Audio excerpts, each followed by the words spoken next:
Tēnā koutou katoa. Welcome everyone to this Matariki celebration, week of celebration actually, and this particular webinar, the Rocket Ship with Paul Rangiwahia. Before we introduce Paul, we'll begin with the hui with a karakia.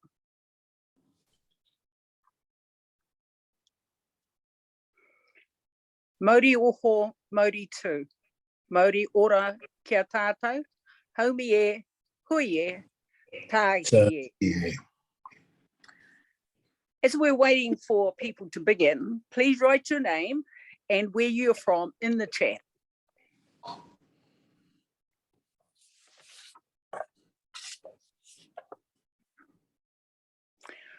Shortly, we'll be turning the chat off, so please feel free to pop any questions you may have in the Q&A function. Well, I hope people have been enjoying their break and that you're looking forward to Matariki weekend. I'm very delighted to be able to introduce Paul Rangiwahia to you in this webinar. Paul, full disclosure, has been a friend for many, many years. And I remember we were just trying to reminisce how long ago it was when he did a session at my school around health and wellbeing, and it just went down so well with my staff. I'm really looking forward to this evening. So yeah, we're very fortunate to host Paul tonight. Paul, by the way, is a leading artist, a wellbeing advocate, and tonight he'll be talking to us on that subject of hauora. He's an advisor and collaborator with extensive experience speaking to New Zealand companies and agencies. As well as being an advocate, his mission is to inspire people to take charge of their mental health and develop greater self-awareness, connect with their imaginations, and help each person design a sense of well-being in their own style. And Paul uses art and language as a means of helping people to connect with and talk about the key fundamentals that are applicable to us all, like how we feel about ourselves and our place in the world. Now I'll hand over to Paul. Kia ora, Paul. Oh, kia ora, Mark. And thank you so much for your kind words. And it's so nice to be here tonight. Well, I'm to carry on from here, I guess, but it's so nice to connect with you and the team and be here on a Tuesday night, reaching teachers all around the motu. So I'm feeling really, really blessed and excited. So thank you. I am going to talk to everyone tonight about the Rocket Ship. It's a piece of work that I've recently developed, and my artwork, as when Mark introduced, one of the things I am is an artist. I'm certainly a wellbeing advocate, and I use art to really help drive conversations, get people talking, get things out. That's my ultimate goal, is to really get things out. So as I've gone through my journey into the wellbeing space, I have tried to find ways to take things that are really complicated, because tonight, everyone on this call has had different experiences. Right now, things are happening to lots of individuals on this call that are quite different to each other.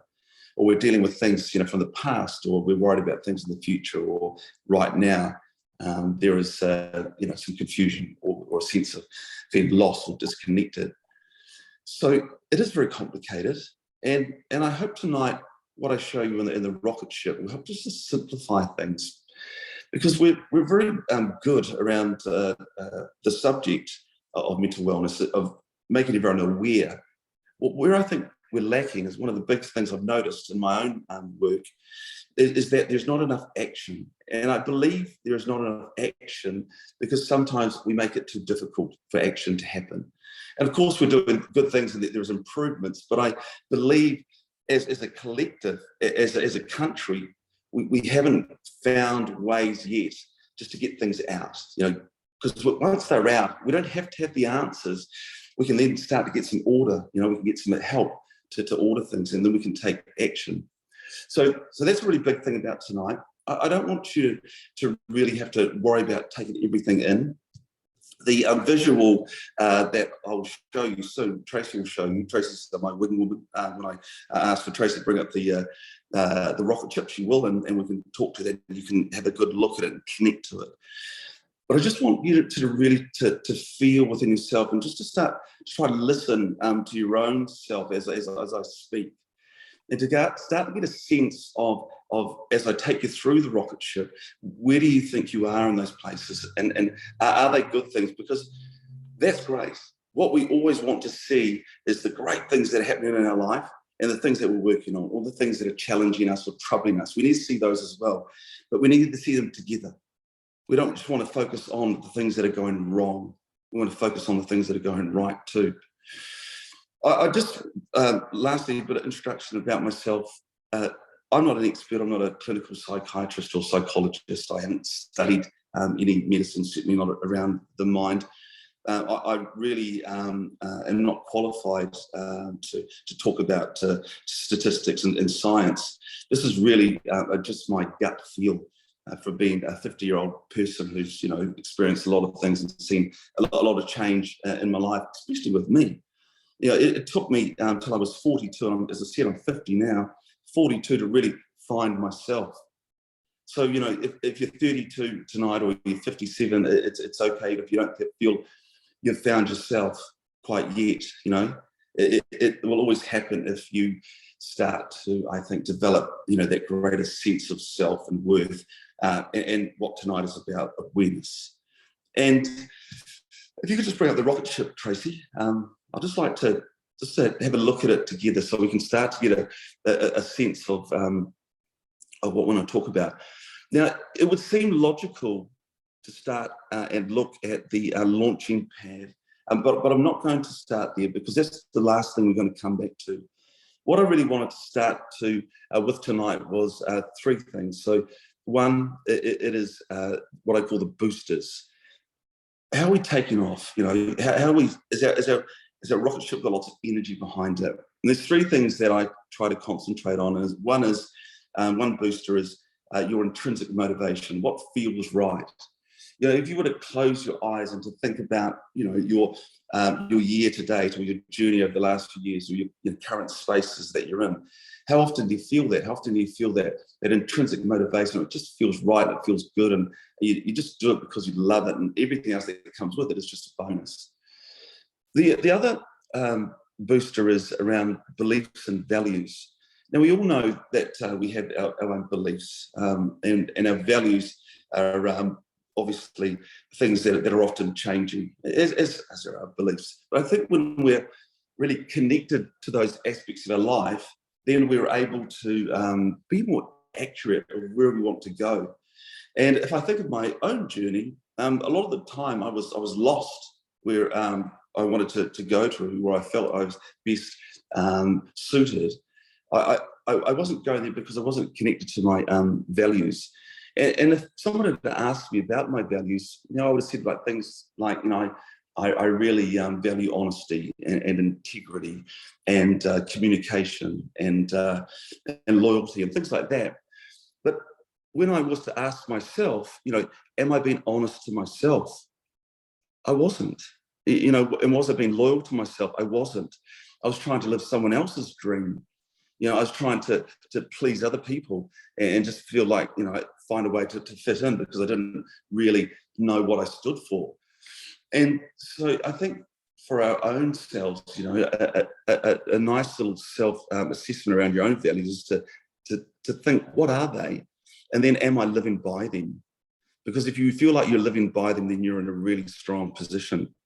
Because I think that really gives us that opportunity to look at, what is my best purpose? What is the missions that I want to go on to? When I heard Mark say about being an artist and a wellbeing advocate, and I think now I'm a designer and a creator and a communicator and all these different things. And I was thinking about teachers, and the skill set that teachers have, and it's really powerful around not only being a teacher, but being a facilitator, being a communicator, being a creative. And I don't think we stop enough and reflect on all the wonderful things that we do. I had a friend the other day who's an Aussie, and he's a very, he's I think at the head of digital at the Commonwealth Bank of Australia. An app that he's developed is used by 8 million users, and it's one of the most recognised banking apps worldwide. And we were talking about his mahi, and we stopped to just reflect on a few things. And he said, I don't do it enough. I don't actually realise how good I am. And he didn't mean that in his blowing smoke up his own backside. It was just a nice thing to think that what he was doing was really beneficial and he was adding heaps of value. And I hope that in the holidays, whilst of course we start to think about what we need to do, and as the term begins, we want to enjoy our family and have some time to ourselves or go away, whatever it may be.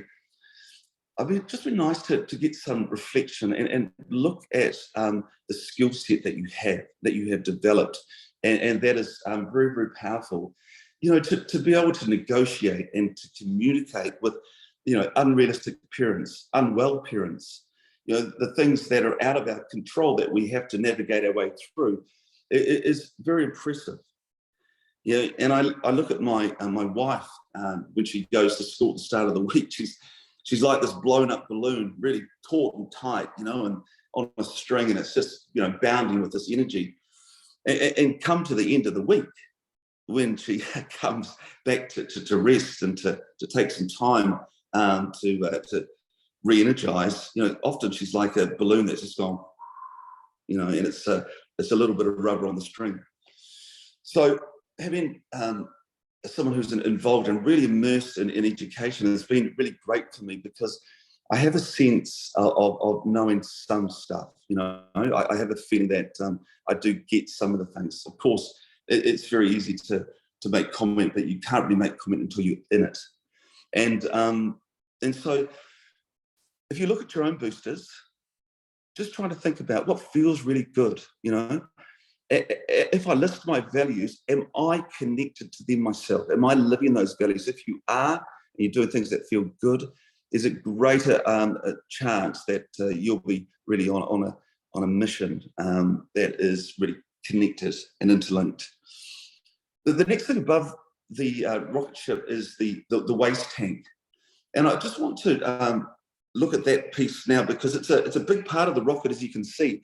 If you look at the waste tank, obviously it's brown, it's waste, and there's a pipe that goes up there.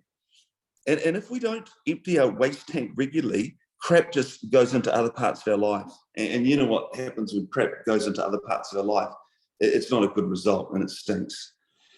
And with the waste tank, I just want you to picture, imagine here's a bucket, or here's a tank. And inside the tank, often there's calcification in the tank. We have held on to things from a historical trauma that we've never shared, or a relationship that really hurt us and that really made us doubt ourselves and to be afraid of being ourselves and really having a voice. And if we hold on to things that we haven't dealt with, and I know in my own journey, there was stuff that a trauma I held on for 25 years. And when I was ready to really get into the waste tank and clean it out, there was so much calcification inside. No wonder so much crap was flowing into other parts of my life. It was full, the tank. So over time, I got to chip that away. I found a way to chip off the inside. It didn't happen in 5 minutes. It took time, because you can imagine a big tank full of calcified stuff. It takes a while to chip it away. You might get someone in there to help you. That's great, but it does take time. But the other thing is that if you're lucky enough to have little calcification on your tank, you're able to handle things a lot better. You have more capacity. Often if you feel like right now that you're squeezed and you feel really stretched, you feel like that sense of overwhelming burden around something, then that's a worry if that's right at the top of the tank. And there's three things that I really look at is around, talking about letting go. How do we let go of things quickly? How do we forgive, and how do we move on? And I heard this. I don't know who it is. It was the guy Razor Robinson, who's the All Black coach. He was saying that with communication with players, they wanted to know what was happening right then and there. They didn't want to wait to a review at the end of the year, because it was too late. You couldn't enact change in that moment. So what is it that all of us can move on from at the moment? What can we let go of? And you'll know what those things are. Obviously, forgiveness is a whole other thing. Forgiveness, I think you have to work out what it means to you. What it means to me is it's about not letting someone off the hook necessarily.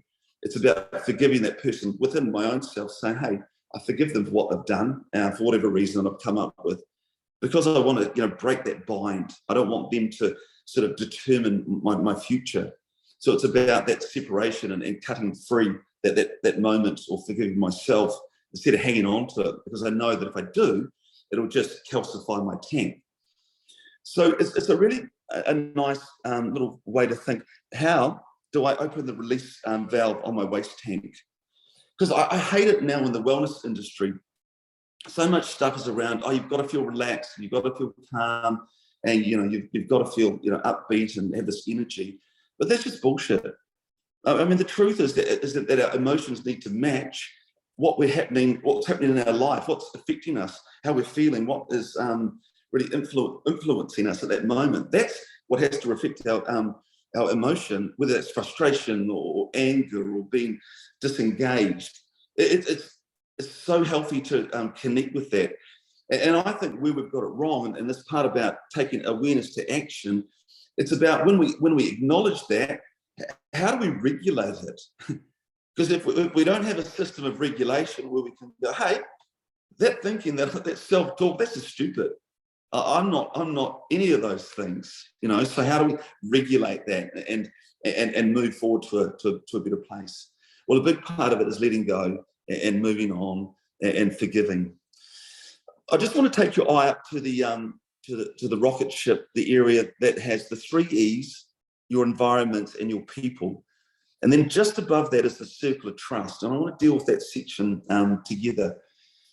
So I'm doing a body of work, a pilot with the Ministry of Social Development, working with clients throughout the Taranaki and Wanganui regions, and trying to really find out how we can help people around that regulation. And a big part of that is, discovering what's the environments that they're in. And so we talk about things like, the power that when we go home to a home environment, that we feel safe. We feel safe physically, we feel safe mentally. We're in a relationship where, it's not complicating us, it's enhancing us. Those are the relationships that we want, obviously, in any environment. But in our home, is it somewhere that we feel that we can be ourselves, that we can relax? And what those are for you. Some of us on the call go, yeah, well, actually, there's some things in my home environment that I wish I could change. I wish I could help my teenage son or daughter who's just in a place that's, ugly. I wish I could help them, because that would really change our environment. So I think now if we were to go and pop open to see us all on the call, and a screen popped above our heads right now, we looked at each other and the screens and the things that were going on our heads, in the past or in the future or currently, would look around and go, wow, lots of people have got similar things going on. I didn't realise that was so prolific, that thinking or that way of being. Oh, wow, there's heaps of good stuff as well. That's so good, because sometimes I feel burdened with all the stuff that's going wrong in the world. It seems so what's the point? So environments, is really nice to know that if you're in a healthy home environment and you're in a healthy work environment, that's powerful, because that's where we spend our time. And that's where our energy is either depleted or filled up. Now, we know that all the time in a teaching role, in education, like a battery, you guys are drained all the time. When I present for a few hours, like my wife, how many hours do you present for a day? I said, 4 hours. I said, I feel shattered. I'm going to have to lie down, and she'll roll her eyes at me. I think if we can create environments where we feel that our energy is being held, we're holding the line as opposed to being depleted, and then we take that home and we're not depleted again, that's powerful. And the other thing about your environments is really understanding your people and their roles. Sometimes we put a lot of energy into to biting back or trying to push against things and people that will never change, instead of giving our energy to that which in reality is fruitless. Why don't we give it to ourselves? And I think that's often the case, is that wholesale change seems to me just to be unrealistic. But if we can just practice, you know, little bits and pieces, little changes, I can change that in my home environment. I can change my relationship with that particular role. Like me and my mum often, you know, lock horns, and I used to always get fired up with what she'd say, and I'd bite back, and then I'd storm out, and then I would waste, you know, a week, and then 2 weeks, and 3 weeks, and a month. I wouldn't talk to her, and I'd feel that guilt and that shame, and then the family would get involved in what's going on, and it was just a nightmare. And I'm sure that a lot of people relate to those type of things. But my wife, in her wisdom, said to me, she said, Paul, you know, why do you do that? Why do you give your energy to that when it's could be used to so much better, so much more stuff where you could add some value? And I thought about that, and I thought that makes a lot of sense. So I managed that, you know, and then I practiced that, just a bit of practice, and I realized that far out, that worked. And then I practiced it on someone else. Then I developed that pattern of success, and something that started off as little seemed to be quite a big thing. And then I got all that, you know, energy back from me. And you know, at 50 years old, I'm no spring chicken. I don't need to maximize the moments. I don't need to worry that I won't maximize all of them. I just want to maximize most of them. So who are your people, and what are their roles, you know, at work and at home? How do you best manage those? And a really good thing to think about is the 3 E's.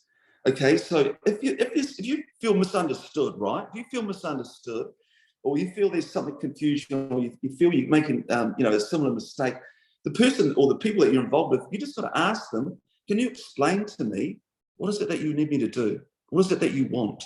What is it that you want out of this relationship? What do you need from me in this moment? And if they explain that to you, and it's quite different to what you are currently doing, that's a good thing. Because so much time is wasted with assuming that that's what some person wants, or assuming that's how the job should be done because it's always been done that way. And if that's not the case, we're wasting a lot of time. And if we can be accurate with our people and say, hey, can you explain to me why you're always late? Oh, okay, so you this is like a high school student. Oh, so you're working extra hours because dad's lost his job and mum, you know, has to be home and help, so you've got to work. Right, okay. Well, how can we explore that together? How can we explore the fact that you have to work, that you're late to school, but you're here, which is great. So how can we help you, you know, become educated? Because you're good at that, you're smart, you show that work ethic.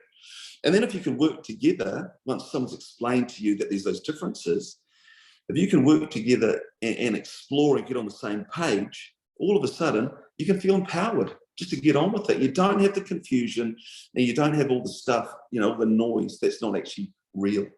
So explain to me, what is it that you need? Explore where the gaps are, find out how to close those gaps, get on the same page, you know, agree with each other, and then just get empowered. The other thing, if you look out into the space, there is things that are out of your control, other people's thoughts and ideas, you know, other people's work ethic, their actions, their attitudes. You can't control those things.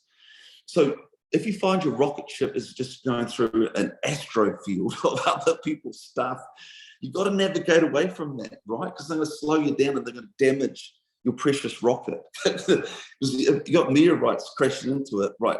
No matter how strong it is, it may get penetrated. We do not want bad attitudes, bad actions, you know, bad things getting into the rocket ship. There's also things like, you know, external factors like inflation and the cost of living, and the fact that if you're a cartel, you can get $100 for a point of crack of pee, whereas in other countries in the world you get $5. So if I'm owning a cartel, I'm saying get as much gear as you can into that little country called New Zealand, pump it full of it, because we are getting the best returns we've ever seen. And we can't control that kids, you know, are turning up from those environments. And we can't control these other things. You know, we can only control what's going on in our schools and in our homes. And that we've got to work really hard to develop greater self-awareness within ourselves and within, you know, the group, whatever you want to call yourself, you know, your kura or your community or your collective or whatever it is that you are. It's having that shared desire to know that if we can get better at our self-awareness, look after ourselves and look after each other, and get better perspective and context, it's going to be a far lot healthier. And what I really believe is that if you can develop that pattern of success, normally what goes on is you transfer those skills to someone else. And when you start to transfer skills, that's when we experience significant change. And that's exciting. That's what I get out of bed for. I'm like, right, how do we get significant change? Now, within your people, within your environments, there'll be a circle of trust. So what I mean by that is there'll be people who will naturally be drawn to. It doesn't matter if you hardly know that person. They might be your closest, your friend growing up or a family member.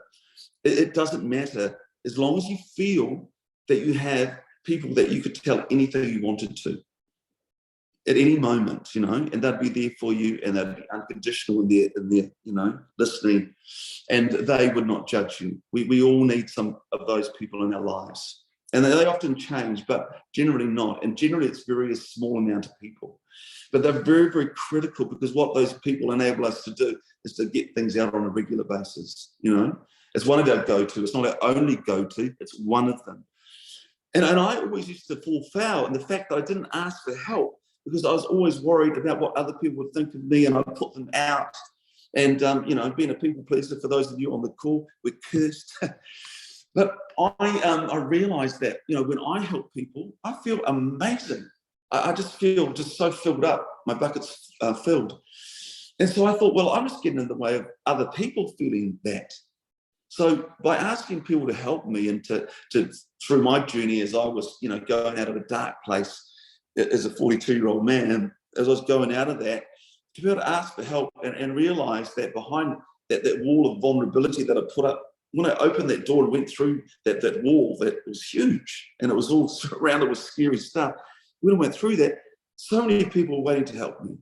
I just had to ask, I had to give myself permission to be vulnerable. And I think that is a very liberating experience, and you've never really let go, And I think once you've been through the experience, you realise the importance of letting go, because it's 100 times harder holding on to stuff. I thought it wasn't, but until I let go, it's a lot harder, and it's like a handbrake on your awesomeness. Just in terms of vision, goals, and plans, I'm often opening the window in my mind. I always encourage people to open the window in your mind. And I want you to stand there. I want you to look at it. And I want you to look for the brightest, most beautiful thing that you can find, that just is there within you, that it's there. It's there. If you looked hard enough, you would find it. I want you to open the window. I want you over time to stay concentrated on that thing. And it doesn't matter if you even don't know how it looks exactly, as long as you know how it feels. And the more often that we can move towards the things that feel right, I think just the better we'll be. And so you don't have to have it all figured out to move forward. I think that's another thing that we fall foul of, is that we have a vision. We set ourselves these goals, which is great. We all need those. But I think sometimes we don't know where to start. But with anything, it starts with now. The best time is now. And I always like that about thinking, is that you can end up in a crap place, but in any moment you can decide to not be there, and you can move away from that place. And that's a really special thing to know that you have. Whilst you have the key to lock up your own mind and imprison it, in the same record's been played over and over and over again, and giving yourself this limited diet, and starving all that potential. But we also have the key to open the gate. So just open the window from time to time when you have those moments in those special places that you go to, on the beach, in the bush, whatever it is. Don't forget to open your mind, because that's exciting. And that's something that, none of us are too old, to make dreams and goals, a reality. Just on personality, I think sometimes we're too tough on ourselves. We say to ourselves that we need to be good at this and good at that. But I'm an extrovert, right, in this moment. But most of the times I'm an introvert, and I really enjoy my own space, and I enjoy a quiet time. I'm very social as well, and I need that. But on the same token, I don't want that all the time. And so I've kind of really realised what my mix is. I know that, sometimes I have a really difficult personality, and I can get angry, and I don't like it about myself. I've become quite righteous, and it's scary when I get angry over things that I disagree with. And I don't like that, but that's part of who I am, and I'm always working on those things. And I like the fact that I know that, I'm a little bit broken and I fail and stuff. But if I look at the overall picture, most of my pieces are in the right places, most of them. Some of them are missing, some of them are broken. But normally when those pieces are in the right places, or the best possible places, I get a lot of that in a piece. And I think that's really nice. So when you look at your own personality and identity, don't be afraid to know that you don't have to be that person all the time. You can be, who you are at any moment. You'll know what I mean by that. So just think about that. Just a little piece, because I don't want to speak for too much longer, but a little piece around the truthful. It's quite nice to think about what are the things that you really hold to be true. Like one example is, I know that there's always going to be uncertainty in the world. There's always going to be uncertainty. So I'm now, instead of fearful of that, I'm excited about it. I realise that if I can be really adaptable, if I can start to change my thinking to match the changes that are happening around me, to get the best out of myself, so I can move into a space where I feel that I am managing it as best I can and contributing as best I can. That's a good thing. So what are your truths? What is it, those things that you really hold to be, I guess what I call things like your non-negotiables. Like another thing is that, I try to have a great attitude, and having a great attitude, means that to have it, you have to maintain it. So, with a great attitude comes maintenance. And so I just write these things down, and they really help to sort of guide, and they become quite principled for me. But it's a nice exercise to do. And I think I don't have time tonight, but I'd like to elaborate this more and perhaps give you some thinking, not homework, but some thinking on that. The last little piece that I wanted to connect with is what I call the battery. So the battery is in a piece chamber, your self-care kit. How do you get your energy? What's your fuel line? Your repairs and maintenance schedule, and what I call the HHG, your head, heart and gut, self-awareness.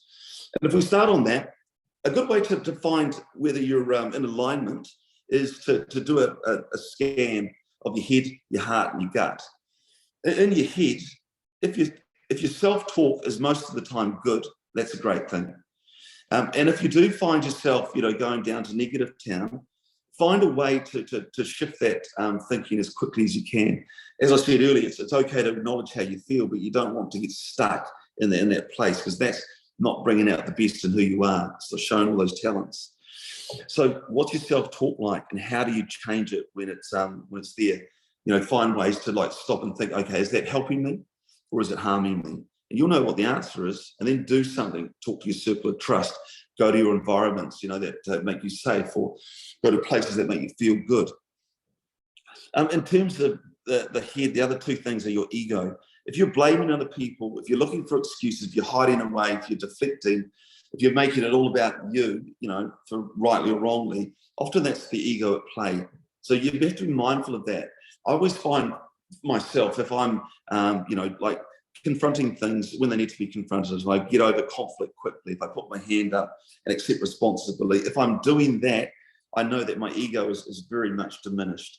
And in my own experience, my ego has held me back. It's like a handbrake, and it just gets in the way. So I've stopped blaming other people's circumstances or making excuses. I've just found a way.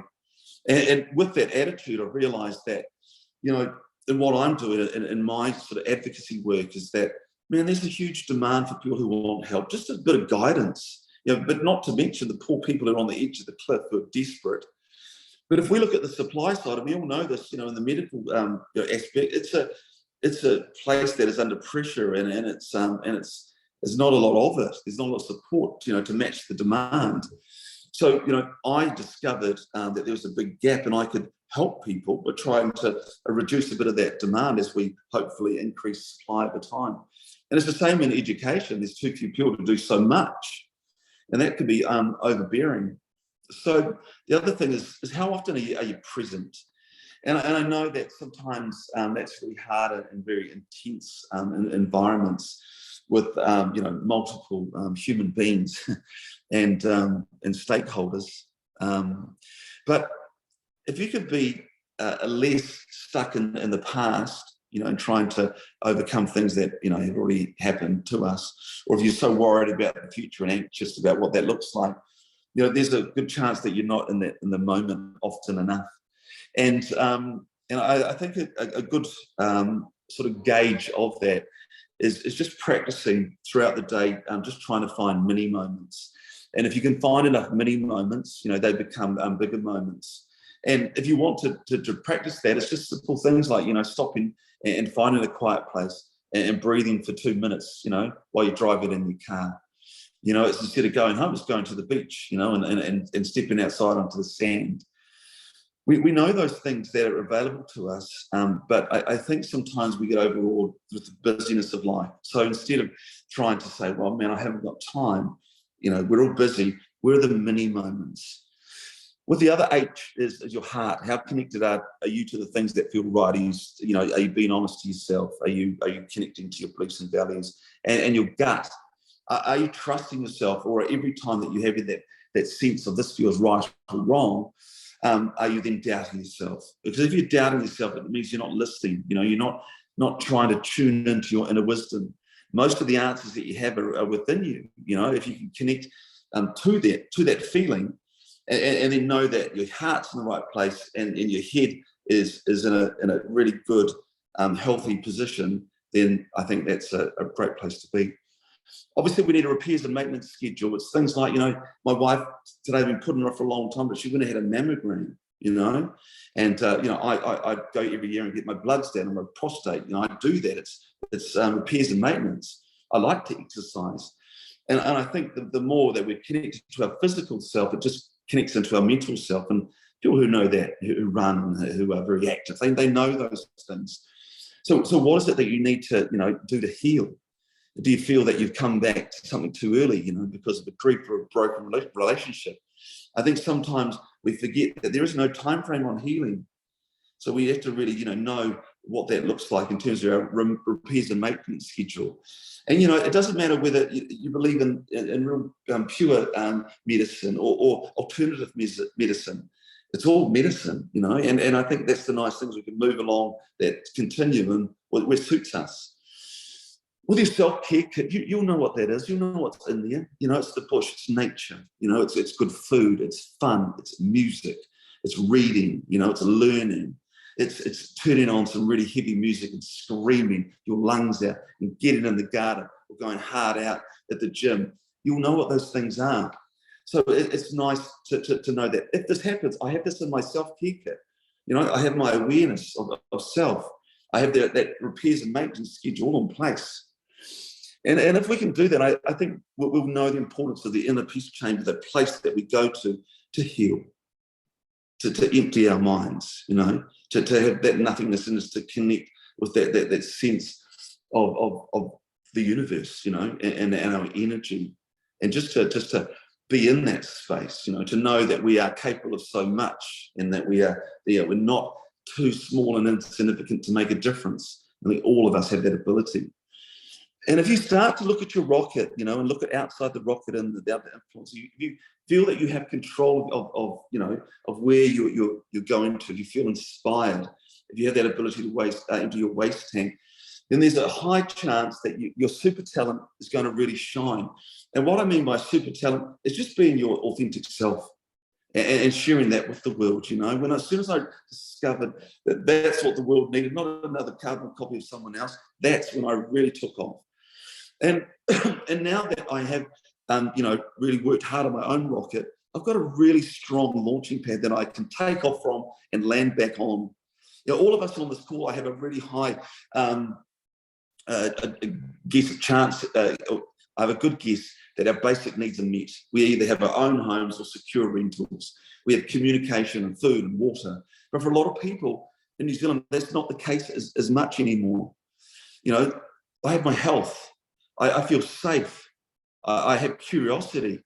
I have positive connections, and I feel valued. I have strong relationships. And so for me, I feel that I'm positive about the future and how that looks. And so I feel very, very strong. And so tonight is about sharing that with you.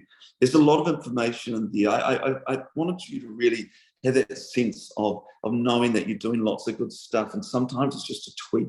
And sometimes it's just breaking things down into more bite-sized chunks and going, yeah, if I use the three E's, I can take away a lot of that confusion. Yes, if I change my environment, I could see substantial changes. So just practice, just choose some things and just try some things in practice. And I've no doubt that we'll be able to connect you in with the rocket ship at some point. It was just nice for me to share it with you tonight. So I thank you. I send you lots of aroha and my energy, and I'm very passionate, as you know, about this, and I hope some of that comes through, and lands with you tonight. So I think we've got some questions that I'm going to get from the team. So I'm really cool to see those. Kia ora, Paul. Thank you so much for what you've been sharing with us and the different aspects of the rocket ship. The rocket ship's new to me, so I'm loving this. Big shout out to your wife, Cherie, too. I know what a wonderful teacher she is. And yes, you are a lucky man to be married to her. So No. Okay, so yes, we have some questions, and Loris and I will take some turns to ask you those questions that we've got popping up in the chat here. So the first one that we've got here is about self-awareness and how important it is. So how do we work with the view of those that don't have that awareness? The self-awareness we might have, but the others don't have it. How do we work with that? Yeah, I think just going back to those conversations is what is that internal conversation sound like? Because if someone doesn't think that they're doing anything wrong, they're obviously telling themselves that, and it's just trying to I think break things down, isn't it, to try to really simplify it.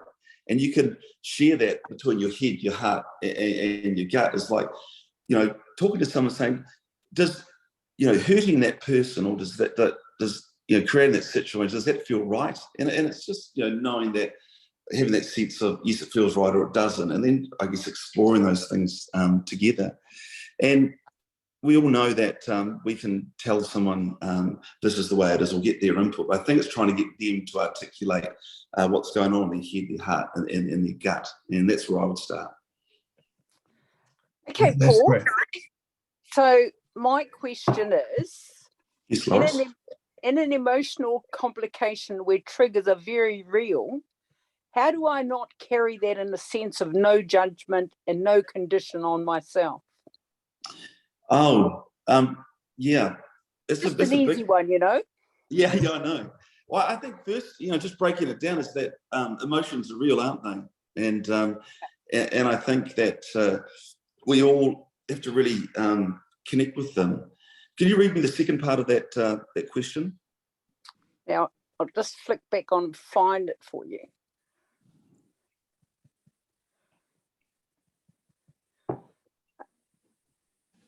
How do I not carry that in a sense of no judgment and no condition on myself?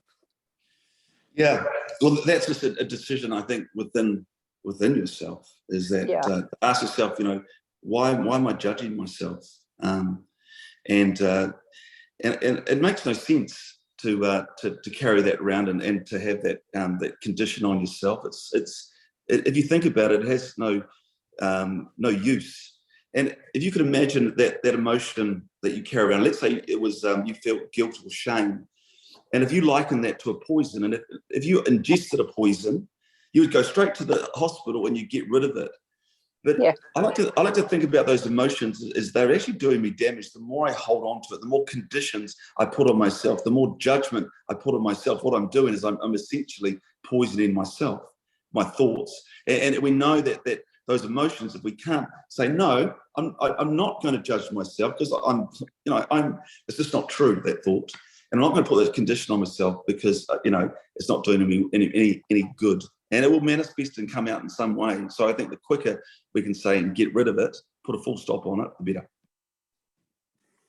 So, Paul, you mentioned the 3 E's, and if I remember, it's explain, explore, empower. We've got a question here from someone wondering about how to engage other staff in thinking around those 3 E's. Yeah, absolutely. I think just talk around some situations, there'll be situations at home, like your teenage son or daughter may leave their bath mat down in the shower, and they don't put it up. And I'll ask my son, can you explain to me, son, why you leave the bath mat on the floor? And, then I'll say that, I'll ask him and he'll say, Dad, you pick it up. And, I have to explore the fact that I do baby him. And so he's right. I pick it up because, he leaves it there and I don't like the mess. But it's just picking situations and trying to work, through them. And it's just practice. I think once we can practice as a staff or peer to peer, so peer and share, and actually, do those type of things where you just go through different scenarios, it just becomes a bit more natural. So you think of your own situation where there's a misunderstanding or, you're assuming that someone's thinking or doing that thing, but it's quite different. If you feel that, that's what you should practice on, get me to explain, what are you thinking? Or why is it that, you're quite aggressive to me at the moment? Is there something that I've done? And then you can explore that. And it can be confronting for some people, but I just don't want to have all that noise around. If I can get rid of the noise, I can focus on a lot more of the good stuff. Okay, another one from me. I find it really hard to forgive, and I take up a lot of time trying and knowing I still can't do it. So I end up just forgetting instead of closing off from a personal situation. Is there a positive way to help us progress and move forward? Yeah, I think it's really having that deliberate, what I call putting the full stop on something. Often we have an and, a but, a comma, and we just carry that sentence on and on and on. And so it's really, to me, I think it's making that full stop. I was talking to this man, and he worked at a factory, and he said one of his colleagues every night after work, he didn't have dirty hands, but he would go and wash his hands every day. And he said, well, why are you washing your hands? And he said, I'm just getting rid of all the stuff and I'm leaving it here at work because when I go home, I don't want to have that. It's like the same like forgiveness. It's like you're just dragging this thing around with you, And it's okay. Sometimes you go and pick it up, but why would you want to drag it around all the time? Leave it somewhere else. So that's what I would encourage everyone on the call tonight is that we've all got this thing called an imagination. Like for me, I'm always imagining these things in my head, and I like that. It works for me. And I can, visualize those things, and I can say, right, I'm going to leave it there, And I know forgetting about things is good, but if you haven't resolved them in terms of really, learning what forgiveness is for you. For me, it was, as I said earlier, it was just like saying, I don't want that fuckwit who did that thing to me in my life, like dictate how the future will look. So mine was about taking that power back, That was my full stop, and it was an exclamation mark. And so I think, when we do that, there's a sense of real energy around that. It's like, right, I'm going to take that for me. So we're sort of coming to the end, unfortunately, Paul, because I'm sure everyone could actually carry on listening for quite some time. We're wondering about, actually, Loris, I was just not sure if we've missed that last question there. Forgiveness? I don't think we've done that one, have we? Which one's that one? That finding it hard to forgive? Yeah, we just did that one. Oh, just did that. Okay, yep. Sorry, my bad. So, Paul, not everyone is familiar with your earlier artwork, and we've had a few questions about the text behind you on the screen. Could you tell us a little bit about some of your earlier work that you've done? Yeah, so this is called The Warrant of Fitness, and I was very fortunate to paint this early on in my transition from a disgruntled human being, who was lost and just, a little bit busted up. Anyway, I was looking to change my career and what I wanted to achieve, and I decided art was a way forward for me. And it was interesting. In 2014, I created a mental warrior fitness, and it was a guide for myself. It was something that I wanted to, be able to just to connect in when I felt that was that right time. And it just happened that it looked as a cool piece of artwork, and it had some really cool, simple messaging. And when I did that, when I would look through the guide, if most of those things were going well, generally life was going well. Not everything is always going to be, perfect, but it was a really good guide for me. Anyway, it was like the universe was telling me, Paul, I think you're onto something here. And because I was really starting to trust myself and listen to the universe and connect, to the things that felt right to me and where I could, make the biggest difference, I think, with my potential.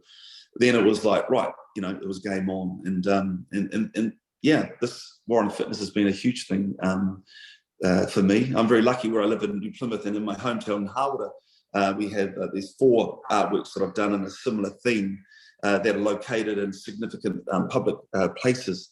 So it's really cool to have that taonga in the community that people can connect into. And it's so nice hearing that feedback about, sometimes, and that's what I think, one thing that they can't take away from any of us is our art and our creativity. And so I love the fact that, people can connect into those things in a moment. It can help to shift some energy. And I think that's what I would really sort of land on tonight as a theme, is just, just practicing things and just try to shift your energies, energy a little bit at a time. And it's more of an easy sort of way to go about change. So, Paul, we're getting lots of questions around your artwork and so on, and what is available. Could you just tell people about how they can find your work and order? Yeah, sure. So earlier this year, I formed a company called Well I Am. If you want to look at the website, it's Well I Am, so WELLIAM.co.nz. And on there is my artworks, my significant artworks like the Warren Fitness, and then some of the resources that I use. And one of them I think that'll be interested to everyone listening tonight and tuning in is a thing I've come up with called the Spring Clean, and I'll share a bit about that. But I'm finding that is creating tools that are quite simple and visual that can help, sort of unpack what's going on here, to sort it out and to get some real clarity and sort of key areas of focus. And that will help develop that self-awareness and the ability to share what's going on here without saying a single word, either with yourself or someone else. But ultimately, when you have that clarity, you can start to see, actually, what I thought was worrying me isn't that big. It's not that big a deal. But I need some help over here. When you can start to really get that clarity, taking action is so much easier. Because I think sometimes we struggle to articulate what's going on and up here. And if we're not a wordsmithing person or can't communicate, we just tend to hold on to it. And then maybe it comes out after like half a dozen Chardonnays, but that's often not always the best way to do it. Not the best time. Yeah. So have a look around my artworks, and I think it'll just be nice to just to get a sense of, I guess, that style and where I'm trying to find a place to help people, because that's what it's all about. I think the more things we're exposed to, mine are just tools and opportunities for people who are that way inclined more visually, that might help them. So yeah, if I can do that, then I'll be a happy man. Okay, one last question, Paul. How would you encourage students to be their authentic self when there's so much pressure from social media? Well, I mean, we know that social media is a failed experiment, and I sense there's a lot of unraveling of things that aren't going well in the current state. It's for me. I think we need to really connect with the power of being bored, and being, without stimuli all the time, because all my good ideas don't come through a screen. It's a sense of sharing them. So I think it's around alternatives, isn't it? Yeah. And as a parent, there's one thing, I'm fortunate that I can do it, but I will always invest in sporting equipment because I'd rather the kids playing sport than on their devices, you know, or but there's no easy answer. I mean, to be fair, for us adults, it's digital crack cocaine. And yeah, and I think it's just trying to lead by example as parents. I think, you know, role modeling is the most important thing, isn't it? If we want to get our kids off technology, we've got to get off it ourselves, you know. And it's hard when we're so busy and we're tired, and it's like, well, this is just a bit quiet. So, yeah, it's like anything. It takes sacrifice, doesn't it? We have to make some sacrifice to sell the change. Actually, I just saw a clip tonight on television about parents buying dumb phones for their children that don't connect to the internet and don't do all of those smartphone things, just connects to mum and dad and so on. And I thought, not a silly idea, not a silly idea. Yeah. Paul, thank you very much. Ngā mihi ki a koe mō tō mātauranga me tō o whakaro, I ho mai e koe ki te katoa. Kia koutou I nau mai, I hara mai I runga I tēnei āhua. Thank you. Thank you for tuning in. Thank you for being part of this. Thank you for being part of the kōrero that Matariki brings us to. Paul, you have a special skill. Thank you so much. It is when I worked up the rocket with you and down again on the side, I was forgetting about what the job is that I was supposed to be doing.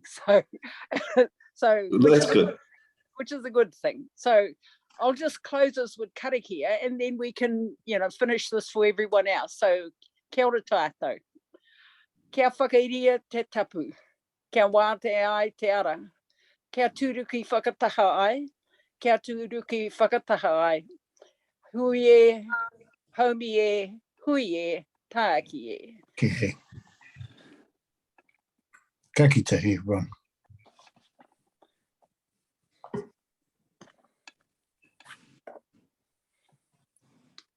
Now, are we going off and coming back?